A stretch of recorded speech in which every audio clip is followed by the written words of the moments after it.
$250, can you hear? $250.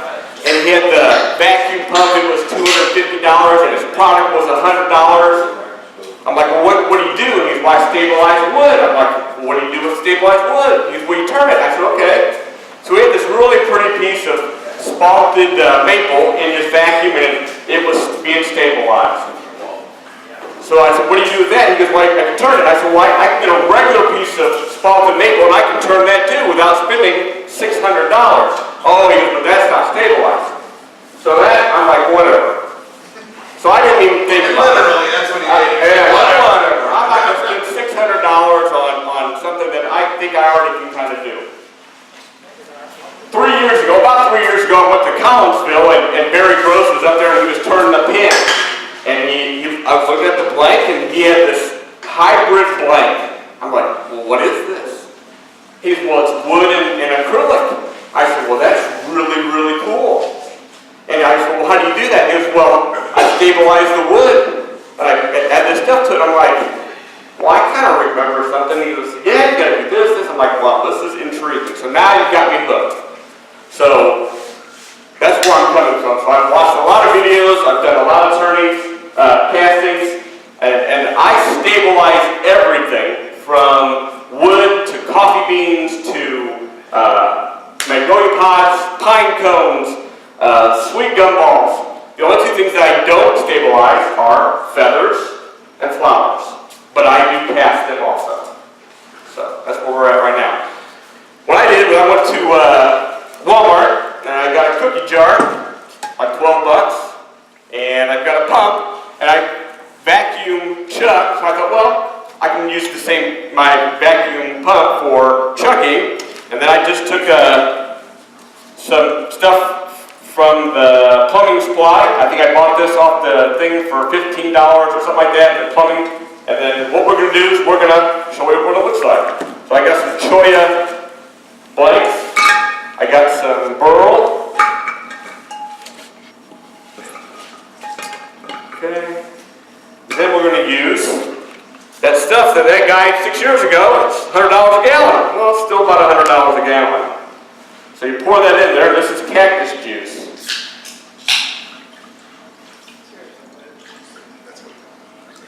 I thought they made tequila out of that.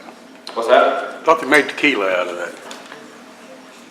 Still didn't hear you. Tequila. Oh, tequila. Yeah, it's juice. All right, so you want to put the little weight on it. You want to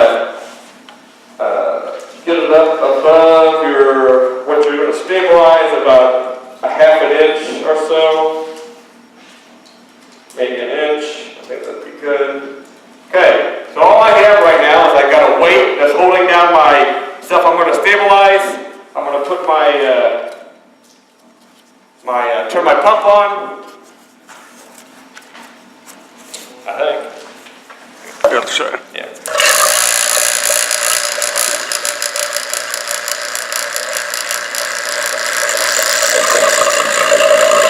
And those bubbles, that's air.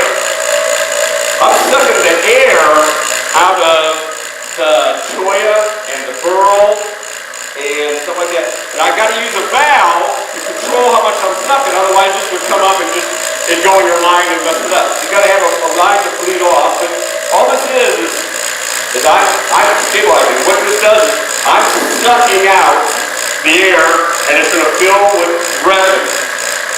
That's what we're doing. It's amazing how much air is in this.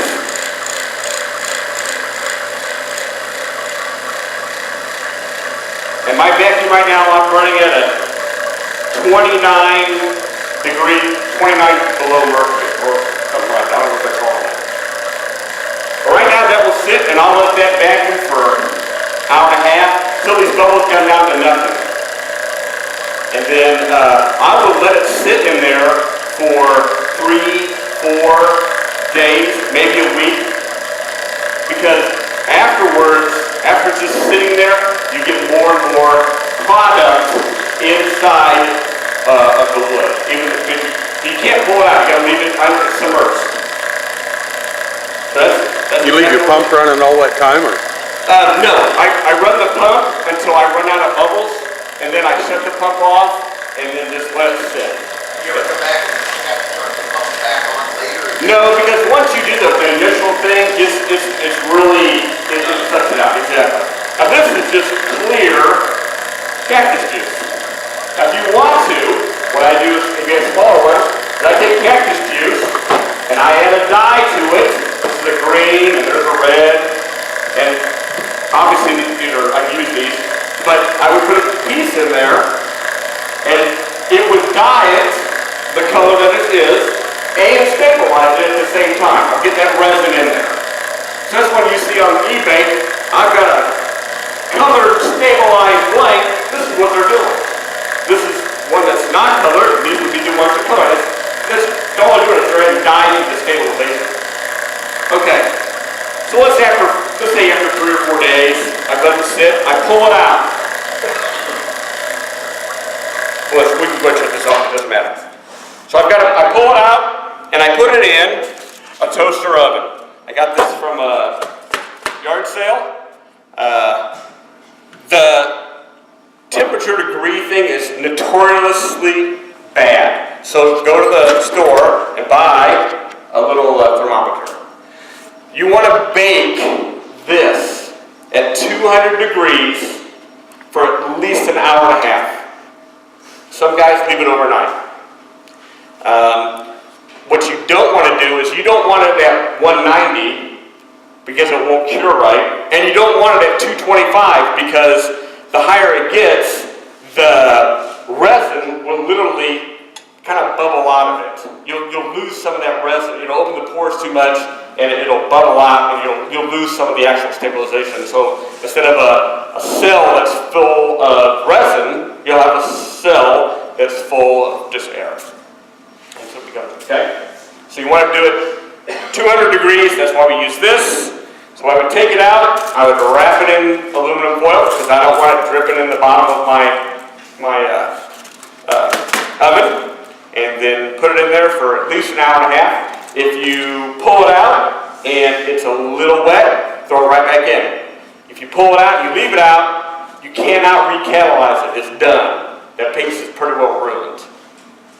Okay? That's pretty important. Do you do it, like you've got several pieces, and do you wrap them separately? Yeah, I do. I wrap them simply. Coffee beans, I don't wrap them separately. I pour them out and then put it in a thing, and I put them in that way. And pretty much the same way with like sweet gum balls. These are already stabilized sweet gum balls. So what for somebody that doesn't know, what's stabilization? Okay. Why stabilize? Why I do that is because if I don't stabilize whatever I'm doing, I'm going to pour it with a plastic that's already stabilized, and it will either develop ridges along the way or actually fall apart. It'll crack up after a time. You've got to stabilize this stuff, or it's going to move on you and not be the product that you first sold to that person or something like that. Okay. Okay, you're not, the juice that's in there, you're cutting away, you're breaking all that away from the juice. That juice doesn't set up? No, this juice right here in this jar, yeah, it does not set up. Oh, I can okay. reuse this juice. Okay. So when I pull this out, I've got the juice that's left in there. I take that, I put that back in the jar. In the jar. In the Okay. jar. Mm-hmm. Yep. Is it really cactus juice? It's called cactus juice. It's some kind of resin. I don't know exactly. There's a chemical thing to it. It's not like the regular resin? No, it's not. It's not regular cactus. It's not tequila. It's actual. What you're using is not going to set up like it is. This is not going to set up. Nope, it has to be at 200 degrees for it. They say at least an hour for it to set up. That's why I always go an hour and a half. Or you can go longer. Some guys, I've heard that they let it bake all night. I don't think you need to. It's just a waste of energy. I think an hour and a half. Everything I've done has been sufficiently. When I pulled it out, you can see that because when you pull it out, you're going to have a little bit of resin on the outside because when you put it in there, you didn't get all the resin off. You can see that it is dry. It's even kind of crystallized. It's hard. Okay. there a limited amount of times that you can reuse that stuff? Of this stuff? No. Well, it's got like a shelf life of a year, but if you call him and say, hey, I've got half a gallon left, he will send you some more catalyst to you so you can reactivate that cactus juice. And how do you know it's gone bad is you take a shot glass, you fill it with resin, and you put it in the oven, and if you bake it for the hour, you pull it out. If it's hard, it's still good. It's still working. If it's soft or not set up at all, it's done. You need to get new catalyst for it. So you ruined a perfectly good shot glass? No, the shot glass is good. You just got to pull it out, clean it up, and you can still reuse it. I heard me there for a minute. No, I know. We made it because this is the actual stables. I'm like, who wants to stabilize? Well, I think for I got $11 in this, $15. I'm thinking less than $40. I've got something I can stabilize stuff in, as opposed to his was $250 6 years ago, and I used a pump already for vacuum chucking. You got any other questions? You think of anything else? Is that, you can do this with just like the little vacuum chuck, the one stage vacuum chuck they have at Harbor Freight? I think so, yeah. Yeah.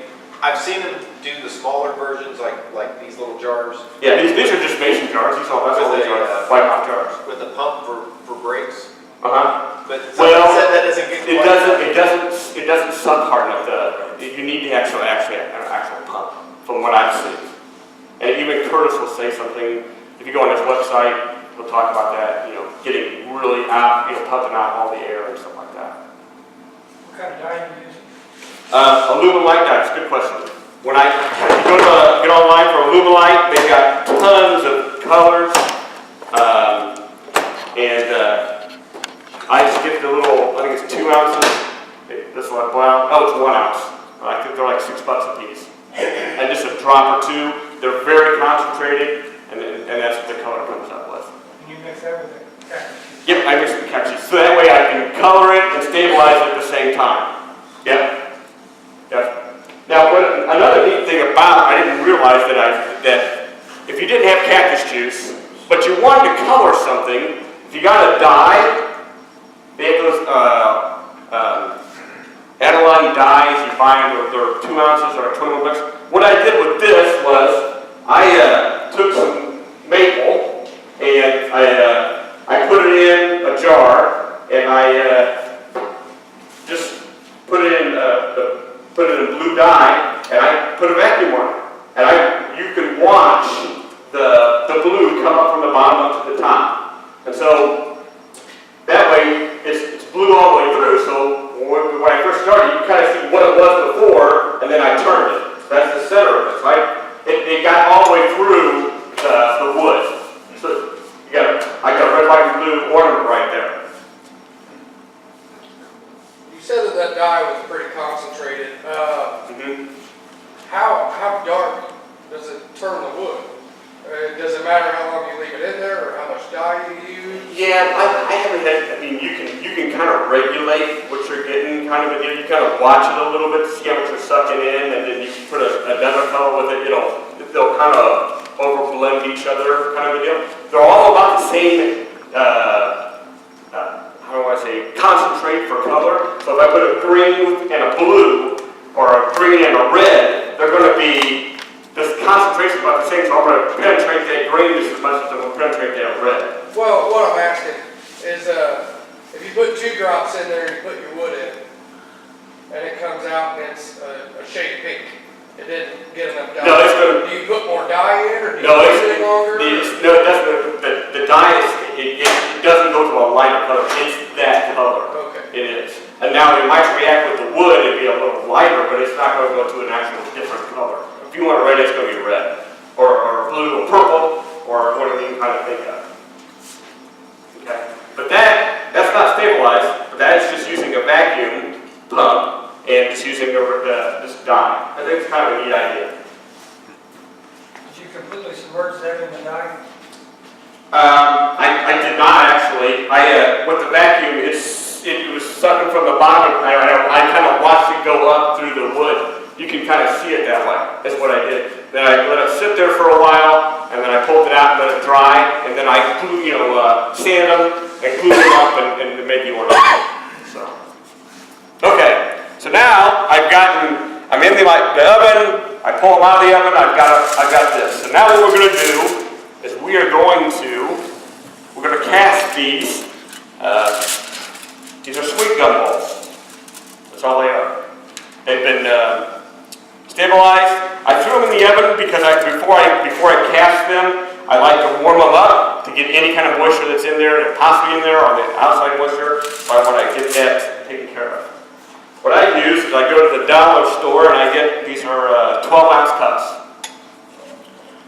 Okay? You need to have a digital scale. You need to have, I like to use clear jars. So when we put the two together, we can kind of see it's going to be cloudy at first, but then it'll go clear. It'll go clear on us, and we want to see that. I don't care about how many bubbles we have. So that's what we're going to do there. Now I know that this is 12 ounces and this is 3 because that's what I can find. So when I 12 and 3 is 15, but I don't usually do 15. I usually do 7 part A, 7 part B. I got 14. What I always do also is I always have another small cup that I have ready because I need extra. I don't want to waste that stuff. And if I'm already set up, I'm already ready to go. Okay? Okay. So I pull it out, I've got my product. I'm going to go ahead and throw the sweet gum balls in here. And it's just hodgepodge. I cut them in half because I found out you can get more in there than if they were whole. Because the half will, you can get more in it, it looks better. The smaller ones I like using for the smaller cups.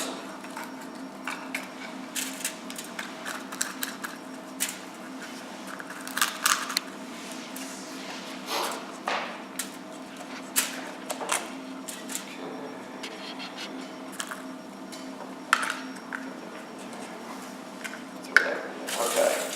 All right. So what we're going to do is we're going to turn the scale on.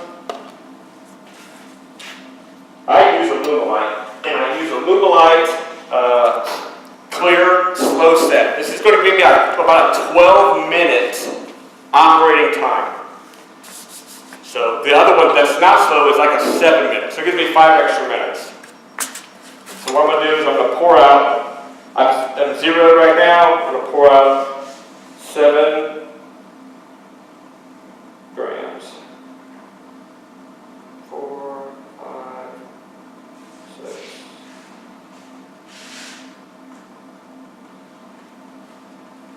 7, okay? That's my A.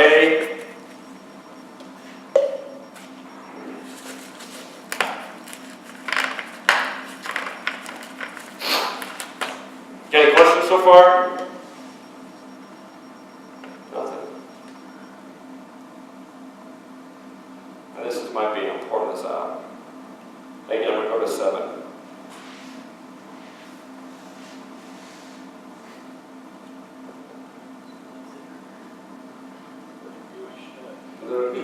Pretty thick stuff, isn't it?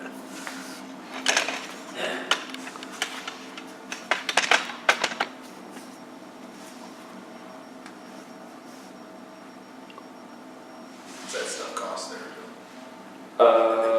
It's expensive. I want to say usually 100 for this, but you can get them on this thing for like 85. But you can do several castings. Okay, so I got my A and my B. Give me a couple colors. Throw some colors out at me. What colors do we want to try? Purple. Purple, all right. Okay. What else? What's that? Yellow. Purple and yellow, okay.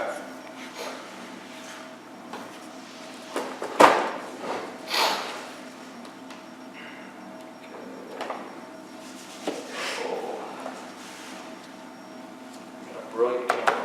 Okay.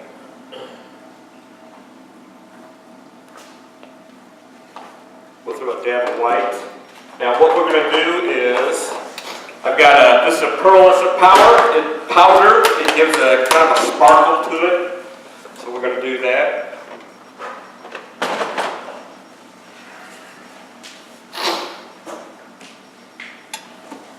So if you have everything out and ready, I got my stirrers, I got my sticks for my stirring individual. I need another one. I need 3 cups because I'm going to have 3 different colors.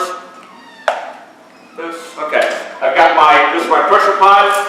I've got my hose hooked up to it. We've got pressure to the hose, so we should be all good. Got a towel just in case we need it. All right.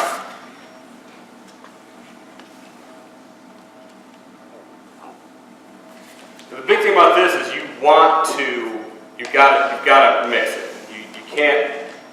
You got to mix it and then mix it some more. And I don't care, like I said, because we're putting it under pressure, we don't care about bubbles.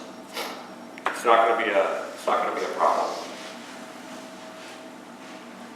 Does it have to be under pressure, or could you put it in a vacuum and draw the bubbles out there? Yes, you can degas it too. That's what I've been told. But the pressure pots. But I mean, if you were set up for that, you didn't have the pressure pot, you could just... I think you can. They talk about degassing.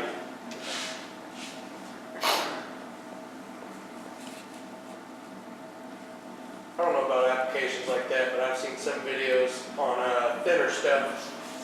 People use a 1/4 inch or a 1/2 inch of resin, and they'll take a blowtorch over the top. And it'll get Yeah, that's a different resin. This is aluminum. That's like a micro. It's like West system? Yeah, West system. And you take a blowtorch because the bubbles will rise to that, and you'll have plenty of time to. But it takes like 24 hours for it to harden up, and you can do it again, kind of a deal. With this, we're dealing with 12 minutes, kind of a deal, and that's considered the slow one. So we went to a cloudy. Now we've got a clear, bubbly thing. Did you set a timer for this, or do you? No, I think I got everything up that I'm not going to be worried about it. Like I said, if you just go ahead and you want to just mix, just keep mixing, that's good.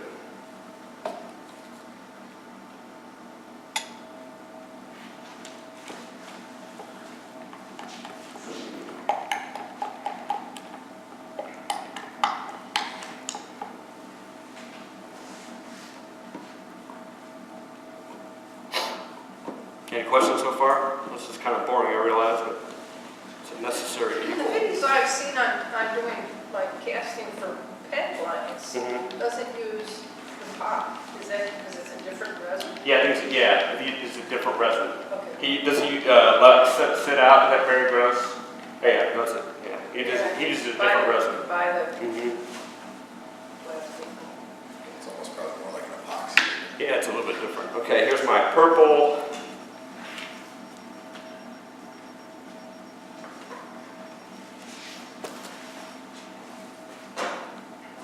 You can get these sticks at a like I said, like S1 drop, and she's really dark. You get these at Thornton's.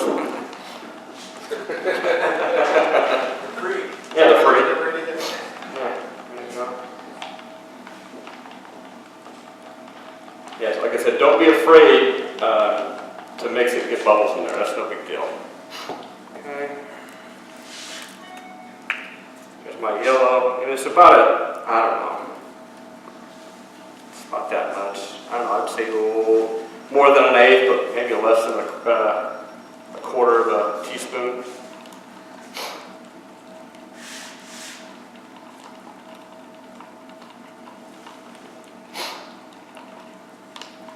Now on the powders, you don't really need to add the pearl to it because it already got a kind of a metallic, shiny stuff to it. Some guys still do.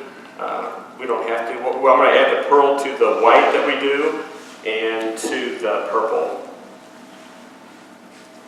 And a drop of white. I understand it won't work out right if you don't mix the 2 parts of the epoxy. Yeah, you've got to mix it.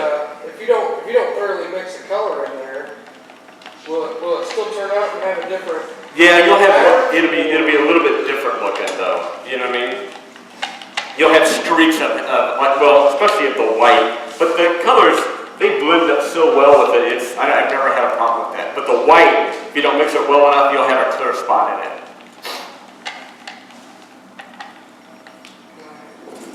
I'm gonna throw some pearl.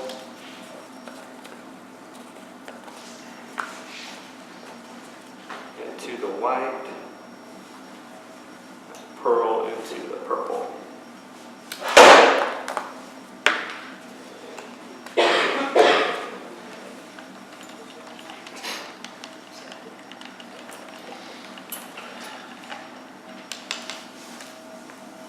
Is there a rhyme or reason to this, or you just wing it? Swing it. And another thing too is that I've learned is whatever we're doing, write it down. Because there's something you might, oh, that really turned out cool, but if you don't remember what you did, it's kind of hard to think. I write, like tonight, I'll go down and I'll write down what we did, because I've got a little book here of what I've done in the past.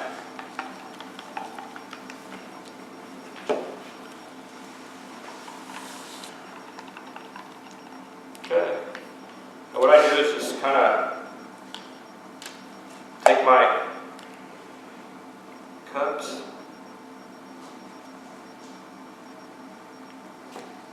Just kind of hodgepodge mix them.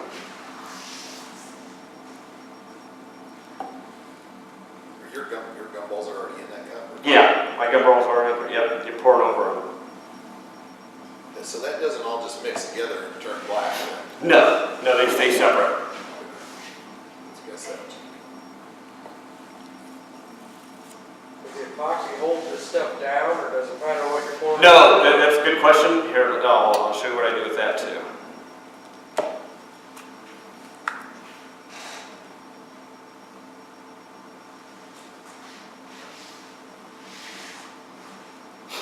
If I, let me get this in.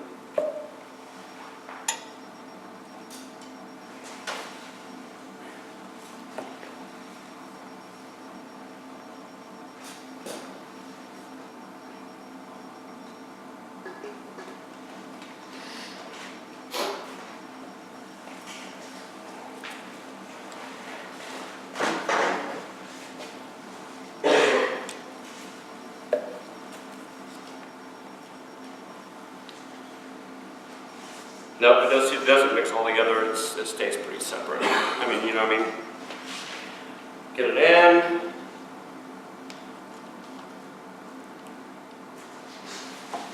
And if you can, take your stir stick, just move it around a bit so it gives a little bit of a swirl to it.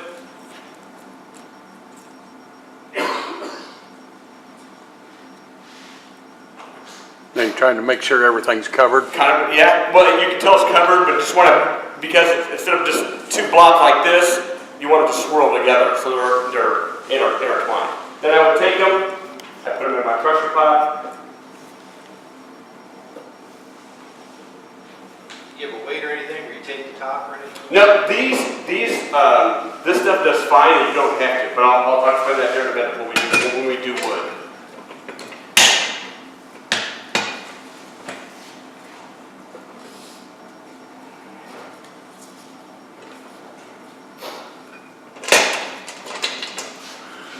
How much air pressure is necessary? I'm gonna do 70 pounds.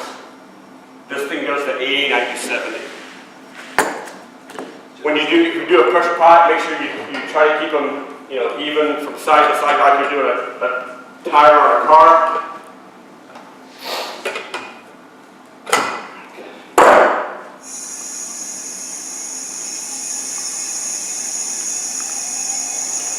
Does it require that much, or is this anything would make it better?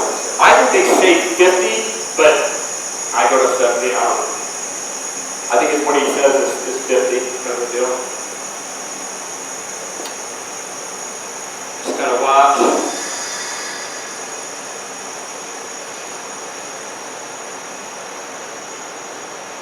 Okay, I'm at 70 pounds. I would sit and let this overnight. If I did tonight, tomorrow when I got off at work, at 3 o'clock, I'd open it up, and what you do, you come out with a product that is basically like this.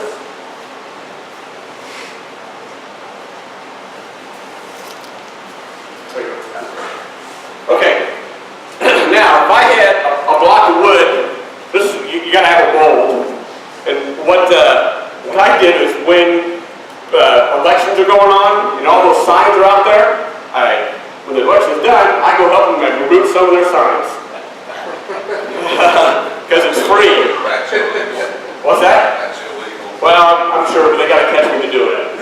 And this is my brother's sign, so it's fine. So stealing from Thornton's, right? So what I do is I make up a mold, I use hot glue, and I glue the insides and I glue the outsides, and then I would water test this.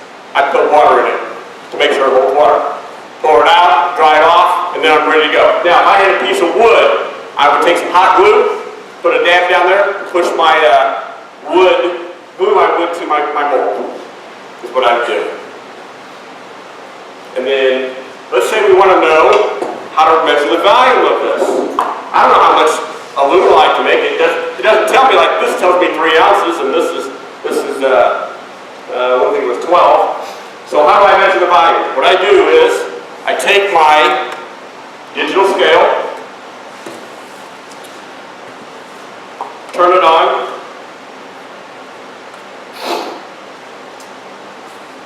it's at 0, and I fill it with salt. Salt's cheap, plentiful. So whatever, what's that? Reusable. So whatever this out comes out to be, let's say it comes out to 20, then I know I'm going to need 10 parts A and 10 parts B. That's how I measure the volume on square things. It's the same way with smaller molds. There's a smaller mold I made for like pens. It's made out of cutting board, plastic cutting board stuff. You get 2 of them for $10 or $20 at Walmart. And then you can also use metal making. This will do me 3 pen blades, the long pen blades. And what I do with this and this, because they're reusable, I use stoner. I spray it in there. And what that is, it's a release. It pops so you can pop your mold out. Now you got your mold without taking. You have to take the one side off, but you don't destroy this. Nor would I destroy this because of this release. But that's how I do that's how I found the volume of these and how it's the exact same way. Now with this, I could use, if I put wood in here, I could glue it down, or I could take tape and tape it down too. Can't do it because it will float. It doesn't affect the stuff being all the way around it? What's that? It doesn't affect the epoxy being all the way around it? No, if I have a piece of wood, let's say a piece of wood like this on it, if I take tape right here and just hold it down in one spot, now I fill this other part, the epoxy is going to fill up. You see what I'm doing? It's going to float. What? It's going to float. It's going to float. Yeah, but if I take tape and tape it down, but I still have this open that I can pour this stuff Right. in your thing. Okay? You put the salt in there after you glue your block down. You're trying to get the volume, so you pour the salt in after you've already glued your piece. No, I don't. What I do for that is I always have a spare little thing that I can, waste up. I don't do it that way. Because I don't want to get the salt crystals in there and leave them. No, I'm just measuring the volume of this. I don't care about the volume of the wood. I'll put it into, like I said, other cups that I'll have ready, that I'll actually have ready to go. Because I don't want to waste it. It's not cheap. But with this stuff, this size, I could make a magnet. Refrigerator magnet. These are really cool looking. There's one on right there. A little refrigerator magnet. That's a pine cone. That's exactly what you do. Okay, so after we did this, we got the block, you put it on the lathe, and we turn it. And that's what we're going to do in January. We're going to turn these blocks in here in January. We're going to make a front house ornament, I guess. Do we have any questions? Do you think anything am I missing? So you up to $600 yet? What? Are you up to $600 yet? Oh, what I made? Yes, I paid for it. And how much it cost you to get set up? Oh no, because this is like 11 or 12. This was 15. This is less than 40. This was the big ticket item for me, but I already had a vacuum chucking, so I can just use it for this or that. So it was kind of I wanted vacuum checking. I like vacuum checking. It makes it easier. This was normally $100. 20% units was like $80 for me from Harbor Freight. I had to do a little bit different with the piping, so maybe another $7, $8 for the piping. I think this is the pressure one is probably, I think it was 10. You get them on Amazon. So am I at 600? No. I think this was 300, and I've got less than 150 with this. So I'm at 450. That doesn't include all your resins, so. No, that doesn't include my resins, no. And like I said, these little things, I think these are $5 or $6 a piece, but they last for a long time. I mean, you're talking just a drop, or 1 ounce, but it's one drop, and they're super dark. And then you can get these Perlex, you can get them on the Dick Blick art thing. I don't remember what these cost. They're like $7, but they run sales, so you just kind of look. And these will last a long time too. And so it's not like you're buying it, you got to rebuy it right away. The thing you buy most of is the actual aluminum line. If you do a lot of this, you're going to run right through it. You have to let that sit overnight. What is that 12-minute activation? For just the thing, I could probably take this out in an hour, but I just leave it overnight to be set. Okay. Yeah, it's 12 minutes of working time, you're done, but I've never taken it out, because I'm always usually like this time at night, I let it sit and go. But I think you can probably pull it out there an hour, maybe two. So it starts solidifying after 12 minutes. Yeah, yes, yeah. Here's another big thing too. If you do like pine cones and stuff like that, and you stabilize them, if there's moisture in it, the moisture will react with the aluminite. It will give a milky substance. It will mess up your things. When I cast feathers, I warm the feathers up because any kind of moisture is off them, and then I put them in, kind of a deal. Because the moisture really reacts poorly with aluminite. It messes your whole thing up. And if you want a clear casting, you want to, take the extra half hour and warm your stuff up. Yeah. Your dives that are not water-based? I don't think they are. I'm not sure. I haven't really looked at them. They said, hey, we can use these dyes with the aluminite. I really haven't investigated that part of the dye, that idea. I know that the one when I did that thing right there, oh yeah, that there. The ornaments, the red, white, and blue one, that dye is either alcohol or water-based. And it's called, Transcend, exactly. But that thing's like $22.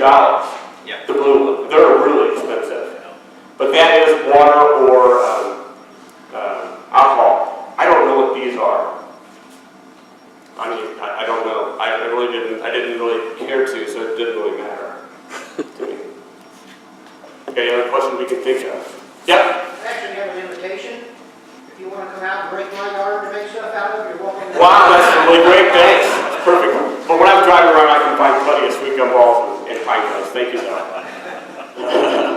And Troy, and then I've done what's some really neat stuff is when a cactus dies, it leaves a skeleton, and you look up on the internet. They're really, really cool looking. And you take those, stabilize them, put them into something that are really cool. Have you done any like bugs or scorpions or any of that kind of stuff? No, I haven't done that. But I think I like what you're thinking because I've done flowers, and I was thinking about putting a dead bee on top, but I never got around to it.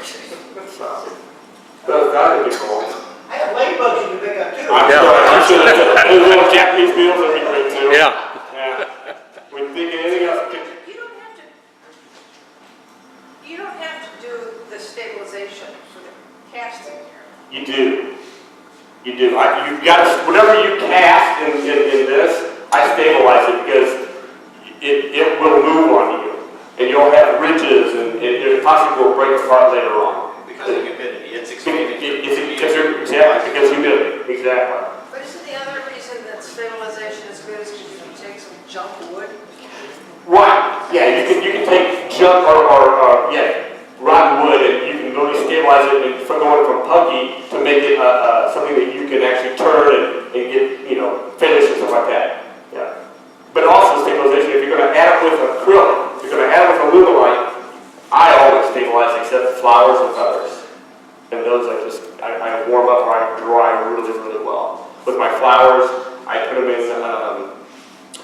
from Hobby Lobby. I get those beads, those little drying beads, desiccant beads, I think they're called. They come in pellets. I put them in plastic there, dry them out for a couple of weeks, pull them out, and cast them. And they turn out really nice for pins and stuff like that. So the idea then is what's in your casting pot now is gonna come out looking different colors, obviously. Yeah, it's going to be the But in purple. that shape. Yeah. And then what Joe's gonna do at our January meeting is turn that into like one of his ornaments. One of yours, exactly, that's what we'll do. So we'll take the piece that he actually cast tonight and turn it. Right, we'll take those two pieces, we'll drill it, turn it, put them together, and turn it. Finish it, because you gotta finish it a little bit, I finish it with CA glue, because if you really think about it, when I'm cutting that sweet gum ball, if you imagine the surface being the plastic, and then you have one spot where the sweet gum ball, that sweet gum ball really is to the air, and I'm gonna seal that with CA glue. Well, I'll show you how to do that. That's the next January meeting. The pressurizing part of it is no good without the stabilizing part to start with. Well, the reason why you get right, why I pressurize it is for bubbles. So when I stir it all up and I put it in here, I don't worry about any bubbles. This pressure will kill all those bubbles. That's what it mainly does. And then You also, don't necessarily have to do that, but you might run the risk of having an open spot that you cut, right? Cut it into a bubble. yes and no, because if I took aluminite and I put it in a cup like this, and when I stirred it, I was real careful like that, little few bubbles. It's a thermal connection between the two, and it will bubble on you. Okay. It will. You have to pressurize this, or I think you can degas it too, is what I've been told. I've never degassed it. I've heard that. And you can cast these without any, you can just cast the resins to make your swirly pattern in the resin. Put it in your mold, square, whatever, because I bought the square acrylics. Yep. And you put it in there, degas it or pressurize it. Yep. And you don't have to worry about stabilizing anything. No, exactly. If I didn't want to put anything with my thing, if I just wanted to make a blank that was purple, green, orange, and mix it all together and put it into a square blank, I could do that without stabilizing. I just put it under pressure and it'd be done. But there's a thermal reaction between A and B, and it does bubble on you. On aluminite. I'm not sure about the Michaels one, and I think Barry Gross's one, it doesn't, but it bubbles up and you can kind of heat it away and it can be done.